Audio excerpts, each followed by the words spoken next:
مر جائے اللہ تب بھی خوش ہے، اور ان کے غم میں تم کسی اور کو بھی لے آؤ، اللہ حسین کے آگے کسی کو نہیں آنے دے گا۔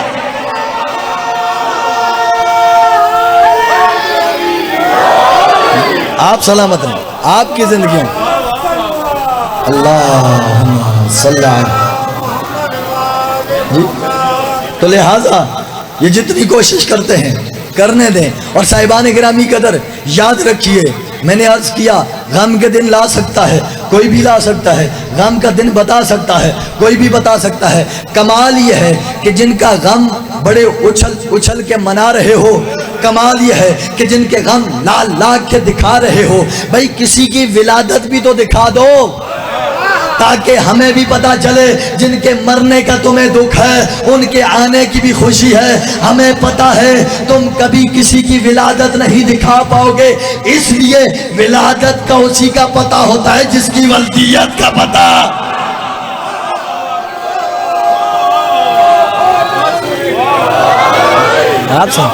آپ سلامت رہیں، آپ کی زندگیاں۔ تو صاحبان گرامی قدر، اس لیے میرے جتنے نوجوان اور میرے جتنے بچے بیٹھے پریشان نہ ہوا کریں، یہ دشمنان اہل بیت کا اپنا انداز ہے، مگر علی والوں کا کمال یہ ہے کہ اللہ انہیں ہر زمانے میں عزت عطا کرتا ہے، انہیں ہر زمانے میں رسوا کرتا۔ تو صاحبان گرامی قدر، کل تک کی گفتگو اس منزل پہ روکی تھی کہ سرکار ابو طالب علیہ السلام کہ جو محسن ولایت ہیں، جو محسن اسلام ہیں، جن کی وجہ سے آج نظام اسلام ہمارے درمیان میں ہے، مگر حیرت ہے کہ لوگ آج تک ان کے بارے میں تذکرہ کرتے ہیں۔ مجھے حیرت ہوتی ہے کتابوں میں کیا سے کیا لکھ دیا ابو طالب کے بارے میں، تذکرہ اتنا کر دیا کہ کسی کو سمجھ میں نہیں آ رہی، لیکن یا مورخ نے بار بار ابو طالب کا تذکرہ کر کے، بار بار ذکر ابو طالب چھیڑ کے مجھے ایک بات سمجھا دی ہے کہ تاریخ کے مورخ نے یہ بات ثابت کر دی کہ تاریخ میں لکھنے قابل ہر ایک کا باپ نہیں ہے۔ بھئی تاریخ میں قابل ذکر ہونے کے لیے علی کا باپ ہونا ضروری ہے۔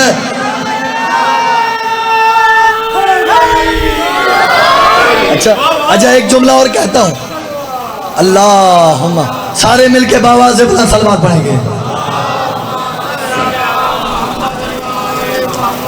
اچھا ایک جملہ اور سمجھ میں آ گیا تاریخ کے اس انداز سے، میں نے کہا مورخ نے بار بار علی کے بابا کا ذکر کر کے مجھے ایک اور بات سمجھا دی کہ مورخ کو علی کے بابا کے علاوہ یا تو کسی اور کا باپ لائق تذکرہ نظر نہیں آیا، یا تو تھا ہی نہیں کہ تاریخ میں اس کا بھی ذکر آ جاتا۔ کسی اور کا باپ یا تو لائق ذکر نہیں تھا جو بار بار علی کے بابا کا ذکر۔ اور صاحبان گرامی قدر ایک جملہ کہنے لگا ہوں، اہل سنت کے ہاں ایک سلسلہ ہے، بہت بڑا سلسلہ ہے جسے سلسلہ طریقت کہتے ہیں، اور اس سلسلہ طریقت کے اندر بہت سے سلسلے پائے جاتے ہیں، جیسے سوروردی ہے، چشتی ہے، دیگر جو قادری ہیں، جو جتنے بھی ہیں یہ سارے پائے جاتے ہیں، مگر یہ سارے طریقت کے سلسلے ہیں، یہ میں شیعوں کی نہیں اہل سنت کی بات کر رہا ہوں۔ اہل سنت کے اندر یہ ہیں صوفی جنہیں کہا جاتا ہے، ان سب کا کہنا یہ ہے کہ ہم سب کا جو بڑا ہے نا، جس پہ جا کر ہماری طریقت ختم ہوتی ہے، اس کا نام علی ابن ابی طالب۔ یہ میں اہل سنت کی بات کر رہا ہوں۔ اب طریقت کے اندر ایک چیز بڑی اہم ہے، طریقت کے اندر ادب سب سے ضروری ہے، یعنی اگر یہاں پر فرض کریں کوئی پیر صاحب بیٹھے ہوں، یہ میں اپنی ترجمانی نہیں کر رہا، کوئی یہ نہ سمجھے یہ شیعوں کی بات ہے، نہ میں اہل سنت کی بات کر رہا ہوں۔ ان کے ہاں وہ کہتے ہیں جی کہ اگر فرض کریں یہاں پر پیر صاحب بیٹھے ہوں اور باہر سے کوئی بڑا پیر جو ان سے بڑا ہے وہ آ جائے تو ان پر یہ واجب ہے یہ اپنی مسند چھوڑ کر ان کے ادب میں کھڑے ہو جائیں تو ان کی طریقت سلامت ہے۔ اگر یہ کھڑے نہیں ہوں گے ان کی طریقت باطل ہو جائے گی۔ معلوم ہوا چھوٹے پیر سے بڑا پیر آ جائے تو چھوٹے پیر کی طریقت ادب میں باقی رہتی ہے، کہ پھر ان سے بڑا پیر کوئی آ جائے تو پھر ان پہ واجب ہے وہ اپنے سارے مریدوں کے ساتھ اور اس چھوٹے پیر کے ساتھ اس پیر کے احترام میں کھڑے ہو جائیں گے، یہاں تک کہ یہ سلسلہ چلتا چلتا شاہ عبد القادر جیلانی تک پہنچتا ہے۔ کہا جاتا ہے کہ سارے اولیاء بیٹھے ہوں، اگر شاہ عبد القادر جیلانی آ جائیں تو سب پہ یہ واجب ہے وہ کھڑے ہو جائیں، پھر وہ کہتے ہیں شاہ عبد القادر بھی بیٹھے ہوں، پھر اس کے بعد ان سے بڑے پیر صاحب آ جائیں، اگر وہ آ گئے تو ان پر بھی واجب ہے کہ وہ کھڑے ہو جائیں، کہ یہاں تک کہ حسن بصری آ جائے تو سب پہ واجب ہے کہ وہ کھڑے ہو جائیں۔ جائیں. اب حسن بصری شاہ عبد القادر تک، شاہ عبد القادر سے لے کے آج تک کے سارے اولیاء کے ساتھ، سارے پیروں کے ساتھ بیٹھے ہوں، محفل میں علی آ جائیں تو کہا سب پہ واجب ہے کہ علی کے آگے کھڑے ہو جائیں. یہاں تک تو جملہ ہے طریقت اور ادب کا. میں نے کہا کہ سارے پیروں کے سامنے علی آ جائیں تو سب پہ واجب ہے کہ علی کے احترام میں کھڑے ہو جائیں. اس سے کمال عزت کیا ہوگی؟ علی سارے پیروں کے ساتھ بیٹھے ہوں، سامنے ابو طالب آ جائے تو علی پہ واجب ہے کھڑا. دیو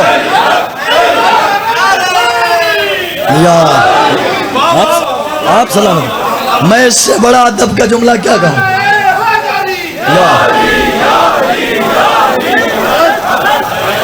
آپ سلامت رہے، آپ کی زندگی. اچھا توجہ ہے، ایک جملہ اور کہنے لگا ہوں. یہ بات صرف دیکھیے، باپ کا احترام واجب ہے. میرے جتنے بچے بیٹھے ہیں یہ درس لے کے جائیں، نوجوان بچے. جو بیٹا اپنے باپ کا احترام نہیں کرتا وہ زندگی میں کبھی کامیاب نہیں ہو سکتا. یاد رکھیے، اس لیے کہ ہم علی کے ماننے والے ہیں. جب علی نے اپنے بابا کا احترام کیا تو ہم پہ واجب ہے. ناراض تو نہیں ہو رہے میری بات سے؟ درس لے کے جائیے. میرے جتنے نوجوان بچے بیٹھے ہوئے ہیں، ہم اہل بیت کے دروازے کے غلام ہیں. ہمارا کام ہی یہ ہے. ہم نے کربلا میں بھی دیکھا کہ باپ کے آگے بیٹا ہمیشہ سر تسلیم خم رہا ہے. یہ درس کربلا کا ہے. تو لہٰذا میرے بچوں، اپنے باپ کا احترام کرو، اپنے ماں باپ کی عزت کرو. ماں باپ کی عزت میں ہی تمہاری زندگی ہے، ماں باپ کی عزت میں ہی تمہاری دنیا ہے، ماں باپ کی عزت میں ہی تمہاری آخرت ہے. یاد رکھنا، آج تم اپنے ماں باپ کے نافرمان بن جاؤ گے تو کل کو تمہاری اولاد تمہاری نافرمان بن جائے گی. اس لیے آج اپنے ماں باپ کے فرما بردار بنو تاکہ کل کو تمہاری اولاد تمہاری فرما بردار بنی رہے. اب میں عرض کر رہا تھا کہ ہر ایک اولاد پر یہ واجب ہے کہ وہ اپنے ماں باپ کا احترام کرے. واجب ہے، اس میں کوئی تفریق نہیں ہے. باپ چاہے کافر ہو، باپ چاہے کسی مکتب کا بھی ہو، بیٹے پہ یہ واجب ہے کہ وہ اپنے باپ کا احترام کرے گا. مگر کمال یہ ہے کہ اگر باپ کسی بیٹے کا باپ اچھا نہ ہو تو بیٹا احترام ضرور کرتا ہے مگر محفل میں اپنے باپ کا نام نہیں اٹھاتا، مگر محفل میں اپنے باپ کا ذکر نہیں کرتا. باپ کا احترام کرتا ہے مگر کسی جگہ پر، تذکرے والی جگہ پر اپنے باپ کا نام نہیں چھیڑتا. کہیں کوئی مجھ سے یہ نہ کہہ دے تمہارا باپ تو اتنا برا ہے. میں حیران ہوتا ہوں، لوگ سوال کرتے ہیں علی پر کہ علی چلو باپ کا احترام کرتے تھے، واجب تھا، مگر خدا کی قسم بدر کا میدان ہو، احد کا میدان ہو، خندق کا میدان ہو، علی نے جب بھی تعارف کرایا تو علی نے کہا انا علی ابن ابی طالب، میں علی ابو طالب کا بیٹا ہوں.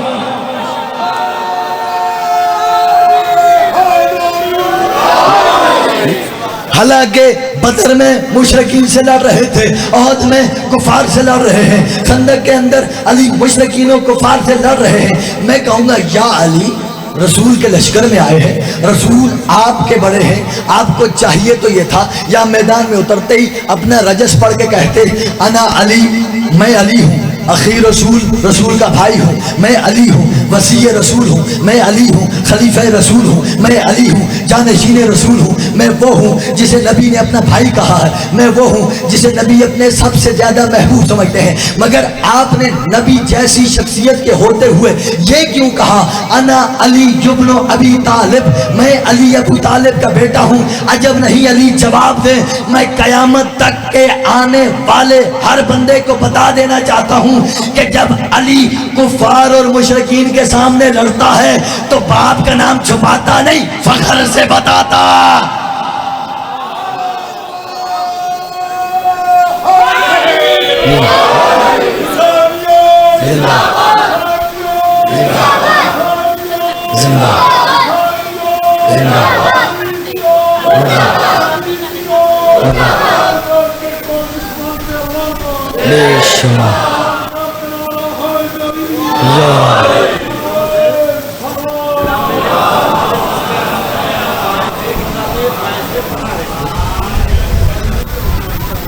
واہ واہ، کیا کریں، ایک ترجمہ مل کے بابا سے بلند صلوات پڑھ دیجئے.